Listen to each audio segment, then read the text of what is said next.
Buongiorno, Focus, bollettino cultura erbacea e aggiornamento. Abbiamo visto nelle ultime puntate come impostare la difesa integrata degli elatteridi in generale e con particolare riferimento a due importanti culture come il mais e la patata. Abbiamo anche visto come la valutazione del rischio di danno possa giovarsi dell'utilizzo di trappole a ferormoni che con uno scarso impiego di tempo, poche ore all'anno e costi di materiali contenuti possono fornire informazioni sui livelli delle popolazioni di adulti di tutte le più importanti specie di elatteridi potenzialmente dannose negli ambienti coltivati italiani. La trappola è questa qui e siamo arrivati oggi alle prime informazioni pratiche su come procedere.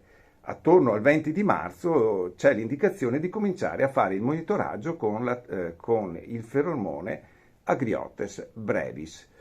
La trappola va posizionata nel terreno, facendo in modo che il terreno copra per 1-2 cm il bordo della trappola, e il feromone Agriotes brevis va posizionato nella posizione bassa. Qual è la posizione bassa? È questa posizione qui, vedete, va preso il feromone e rivolto verso il basso con la chiusura, poi si chiude e la trappola è pronta per funzionare.